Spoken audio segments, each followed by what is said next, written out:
on va s'intéresser aux tendances de la justice environnementale avec mon invité Mathieu Saunier, magistrat, cofondateur de l'AFMJE. Mathieu Saunier, bonjour.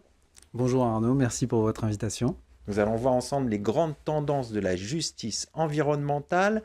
Pour débuter, pouvez-vous revenir sur une décision marquante en matière de justice environnementale?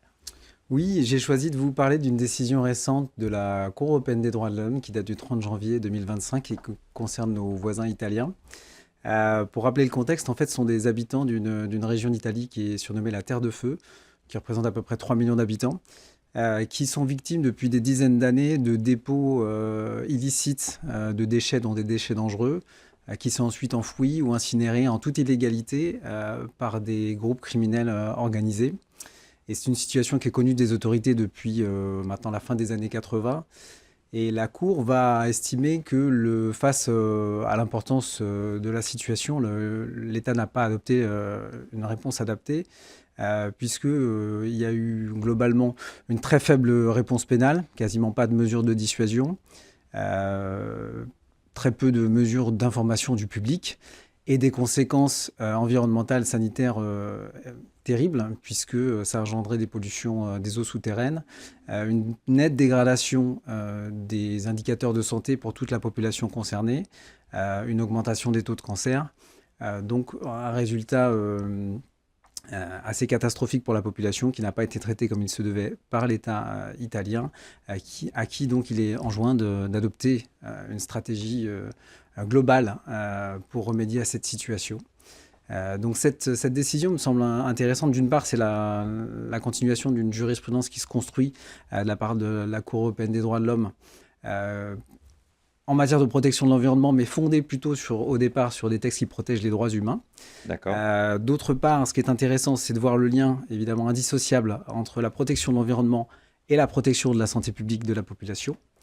Un troisième point qui est très intéressant, c'est de voir que la criminalité organisée a investi le champ de la délinquance environnementale. Donc c'est quelque chose qui n'est pas forcément bien perçu du grand public notamment.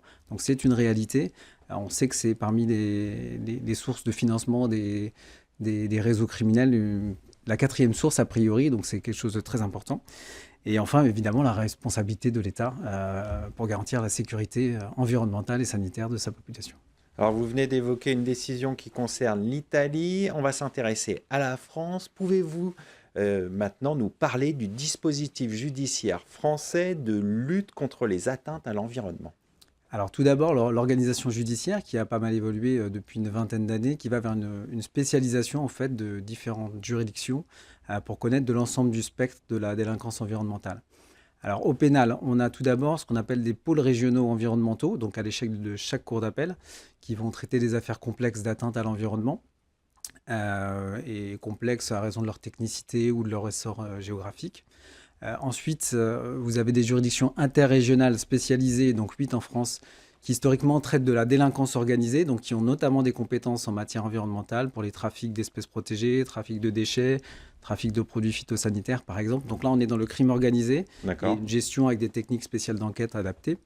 Ensuite, vous avez les pôles santé publique et environnement donc de Paris et de Marseille qui, eux, vont traiter des affaires qui touchent essentiellement à des produits de santé ou des produits ou des pratiques de santé qui sont réglementées à raison de leurs effets ou de leur dangerosité pour la santé humaine. Et enfin, vous avez des juridictions littorales spécialisées qui vont traiter de la délinquance environnementale maritime comme des rejets polluants par des navires. Donc ça, c'est pour le pénal. Du côté du civil, vous avez évidemment toujours les tribunaux judiciaires qui ont une compétence de principe. Et vous avez une compétence donc exclusive des pôles régionaux environnementaux que j'ai évoqué tout à l'heure, donc un par région, pour les actions réparation du préjudice écologique ou les actions responsabilité fondées sur le code de l'environnement, par exemple. Et au niveau national, vous avez donc le tribunal judiciaire de Paris qui a compétence exclusive pour connaître des actions menées sur le fondement du devoir de vigilance des sociétés mères. Donc une compétence là aussi exclusive du TJ de Paris. Ça, c'est pour l'organisation judiciaire. À côté de ça, vous avez des organes de coordination, notamment au niveau départemental. Ont récemment été créés donc, des comités opérationnels de lutte contre la délinquance environnementale, ce qui est une structure départementale sous la présidence du procureur de la République et qui va fédérer les différents acteurs de la lutte contre l'environnement pour permettre un échange d'informations et des actions coordonnées, puisque une des particularités donc, de la lutte contre les atteintes à l'environnement, c'est qu'il y a une multiplicité des polices environnementales avec des statuts différents. Vous avez des inspecteurs de l'environnement, comme l'Office français de la biodiversité, ou au sein des administrations étatiques. Vous avez les forces de police, gendarmerie, classiquement, les douanes également. Donc vous avez beaucoup d'acteurs potentiellement.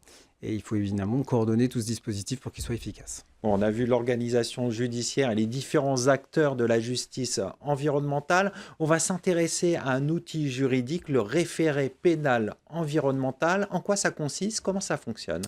Alors, le référé pénal environnemental, c'est prévu par l'article L216-13 du Code de l'environnement. Ça existe depuis un peu plus de 20 ans maintenant. Mais c'était très peu utilisé. Ça fait seulement quelques années qu'on voit émerger une jurisprudence en la matière. Donc, c'est un mécanisme qui permet au procureur de la République de se saisir d'office ou d'être saisi par une association agréée de protection de l'environnement, une victime ou une administration pour mettre fin à un comportement illicite qui cause un dommage environnemental. Alors, il y a un nombre de points qui sont limités. Ça touche plutôt les installations classées pour l'environnement, les atteintes à la ressource en eau, par exemple.